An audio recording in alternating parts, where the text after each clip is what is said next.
teraz nás čaká na záver Joshem Tetrick z firmy Eat Just. Ako sme už na začiatku dnešného dňa spomínali, tak najskôr sme chceli túto konferenciu robiť naozaj live s vami všetkými, ale to by nám vlastne nedovolovalo prinášať vám speakerov aj zo zahraničia. Keďže Josh je v Amerike, tak by to nebolo možné, aby som prišiel a zúčastnil sa tejto konferencie. Takže sme to poňali ako takú výhodu a snažili sme sa osloviť aj speakerov zo zahraničia, ktorí by mohli zdieľať nejaké svoje informácie a pozitívne správy zo zahraničia. S Joshom sme boli dohodnutí, že sa s nami spojí aj naživo. Bohužiaľ je to naozaj veľmi busy človek a nakoniec to trošku padlo. A není tu s nami dneska naživo, ale mali sme príležitosť sa s ním spojiť včera a rozhovor sme aspoň nahrali a dneska vám ho aspoň takto prinesieme a tešíme sa na to, čo nám ešte dneska povie. Takže nech sa páči, Joshem Tetrick. Hello, Josh. My name is Nicole, and I'm very happy to have the opportunity to talk to you. And on behalf of the entire Plant-Powered Perspective conference team, I'm glad that you have found the time to talk to us. My first question will be very simple. For some people in the audience, it might be the first time they encounter cultured meat. Can you please just briefly explain what is a cultured meat and why does it have its place at the plant-based event? Yeah, so cultured meat is real meat that doesn't require slaughtering an animal. So if you think about chicken, beef, pork, whether you're having bacon, a hamburger, or a drumstick, all those products started with an animal in either a warehouse setting or a pasture, mostly a warehouse setting. The animal was slaughtered, processed, and then consumed. So what cultured or cultivated meat attempts to do is give you the end result, which is the real meat, the taste, the texture, all the nutritionals, without the thing that started it in the beginning, the slaughter. Instead of the slaughter, it starts with the cell. Then you identify nutrients to feed the cell, and then through a cultivation or culturing process in a machine called a bioreactor, you make real meat. And it's an entirely different, more thoughtful, more sustainable, we think more rational process of making sure that we can all eat meat. And I think the place it has in the plant-based conference is that most people choose a plant-based diet because they're trying to eat better for themselves and the planet. Just like most people try to drive to work in a way that's more sustainable, but there are a lot of different options. You can take an electric car, you can walk, you can ride your bike, you can take an electric scooter. But the point is you're getting to work in a way that is not harming the environment. And that's what cultivated meat is to us. Yeah, so there will be options for everyone, even for those who want meat, but they want it without the cruelty, I guess. Yeah, it's kind of like I bet there are a lot of environmentalists who think, why does anyone really need a big SUV? That's a question some environmentalists use. Well, whether you think they do or you think they don't, they're still going to want it. And better for them to have a big SUV that is not destroying our rainforests, including our air, than to have one that does. Great, thank you. And there have been some cultured meat startups before. And I want to ask, how do you and your company produce the cultured meat? It's in any way different from the other companies? And most importantly, does it look like the real thing? Well, it depends what company you're talking about, because there are over 100 companies in the space right now. But to answer your second question, it does look like the real thing, not because we make it look like the real thing, but because it is the real thing. So it is real chicken, it is real beef, it is real pork. So if you had an allergic reaction to eating a pig, you would have an allergic reaction to eating pork that comes through this process. You just don't need all the animals and all the slaughtering and all the land and all the water to make meat. You can do it in a different way, and that's what we're doing. Yeah, great. Can you tell me about the benefits of the cultured meat, and like when we are talking about the environment or the health or the sustainability, what are the benefits? So there are a handful of really critical benefits to making meat this way. The first is you do not need to kill an animal. Today, billions of animals are slaughtered around the world in order for us to have breakfast, lunch, and dinner. We don't need to do that anymore. That's benefit number one. Benefit number two is because you don't need to slaughter an animal, you don't need all the land and all the water that is required for all the soy and corn that's planted, which ends up, we end up choosing to plant soy and corn instead of maintaining our rainforest. So you don't need all that. So as a result, much lower carbon emissions, much better for biodiversity. The third reason is it really mitigates the risk of zoonotic disease. So COVID-19 or avian flu is a zoonotic disease. And it really mitigates the risk of any zoonotic disease happening, which is obviously really important for the world. And then the fourth benefit, it tastes really good. It's just meat. So people that enjoy the taste of meat will enjoy the taste of this. Now, if you don't enjoy the taste of meat, you won't enjoy the taste of this. Yeah, of course. That's the tricky part. Yeah.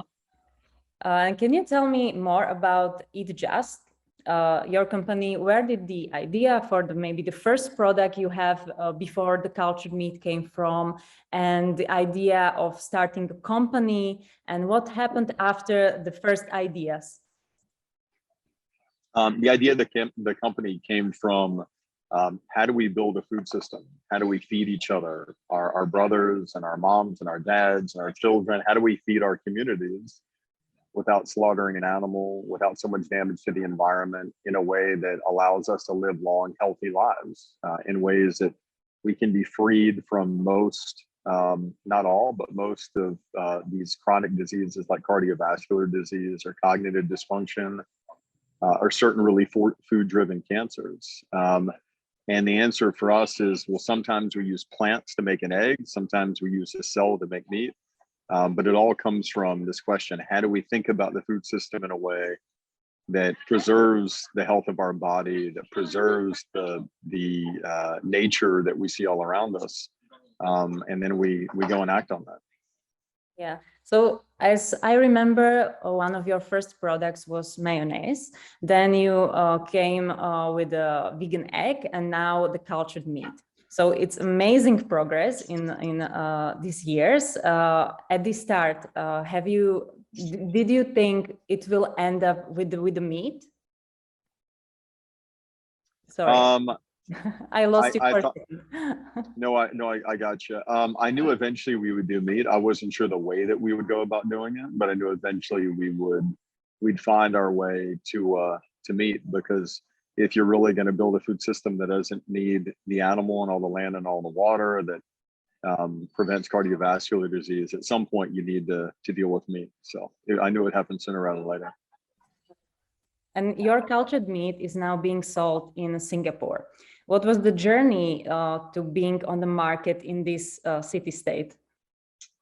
So we applied about 2 years ago. And Singapore really sits at the hub of all of Asia for us. A really progressive, forward-thinking government, very evidence-based. And we worked with the regulators there to assess the quality of the cell line, the nutrients we feed the cell, the safety of the end product. And after about a 2-year-long process, we finally got the go-ahead last November. And then we went ahead and started selling on December 20th of last year. So for the first time in the history of human beings consuming meat, a group of people sat down and had real meat without needing to slaughter an animal. And ever since that night, hundreds of people have been served. And we eventually want to serve billions, but this is how you start. Yeah, that's the start. And how close are you now to getting an approval for being sold in the US? Because I guess that's the biggest market for you. Yeah, it's always hard to tell exactly how close one is, because the regulators don't say you're a day away or a month away or 6 months away. Yeah. But we feel like we're making really good progress with them. And the moment they say approved, we're going to be ready to launch. That will be perfect. Crossing fingers for that. And last month, you also announced the upcoming Good Meat Factory in Qatar. Can we also expect the further expansion to other countries, maybe Europe? Yeah, certainly. I mean, we think this kind of meat should be the meat consumed. And if it is the meat consumed, we need to have facilities everywhere, including across Europe. So what are your plans for the upcoming years? Are you planning on coming out with the new products, or are you going to focus on this expansion across the globe? What can we look forward next, maybe? Yeah, well, the end goal here is to make it so the vast majority of meat that's consumed doesn't require killing an animal or tearing down a tree or using any of these antibiotics. And to do that, we need to design and engineer these very large vessels to make more meat. We need to build facilities everywhere. We need to expand the number of products from chicken to pork to beef across all the seafoods and other animal protein. And that's the journey of the company. And my goal is, by the time my niece, she's 2 years old, by the time she graduates from high school, she'll live in a world that looks like that. And it sounds sometimes strange to imagine such progress can be made in a short period of time, but 20 years ago, no one thought they would be streaming music. They just thought they would forever buy their music. And 10 years ago, General Motors was fighting against electric cars. Now they're only going to be making electric cars. Things that we think will never happen often happen, and then we get used to them and we forget we said it'll never happen at some point in the past. That's just the march of technology. And this is a technology that is very directed towards solving an urgent problem that we face, and we're not going to stop until it's solved. Yeah, I think this race will just get faster and faster, and we will have this solution just very, very quick.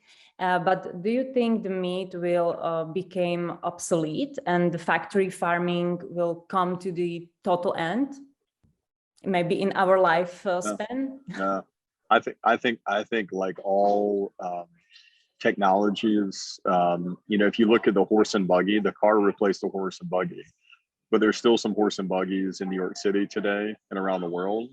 People still do get around on a horse and buggy, but it's not the dominant form of transportation. People still buy vinyl records today, but it's not the dominant form of how we listen to music.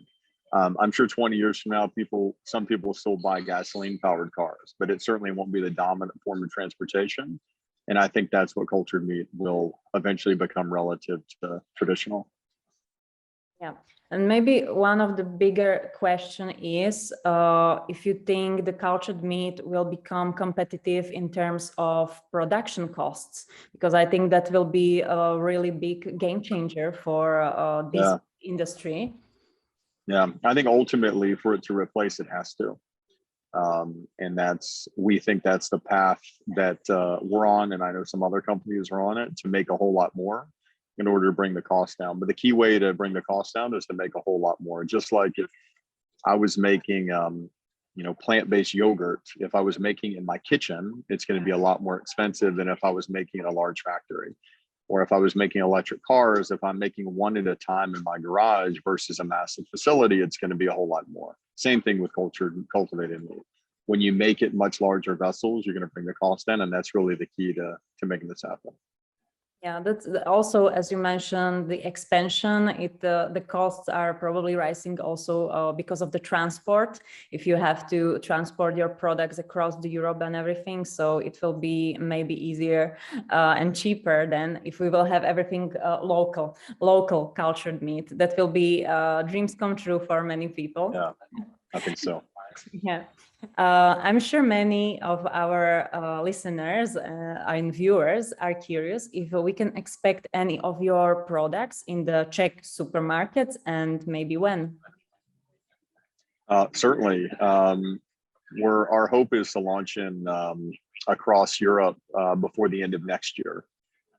So we have a partner, PHW, based in Germany, who has responsibility all across Europe. So we're hoping to make that happen before the end of next year. Great, because I'm really looking forward to trying your Just Egg, because I think it will be amazing game changer for cooking and many plant-based recipes. We are struggling here because the good egg replacement is really not in our market now. So I'm glad to hear this. Wonderful. Yeah, so I will be waiting for this news. And Josh, really thank you for the interview and the amazing information we get. We will keep our fingers crossed for all your plans, and you have a nice day. We will keep in touch, and everyone is sending their greetings from Czech Republic. Wonderful. Can't wait to be there soon. Thanks for caring about this and for fighting for animals. Thank you. Thank you. Have a nice day and goodbye. Yeah, bye.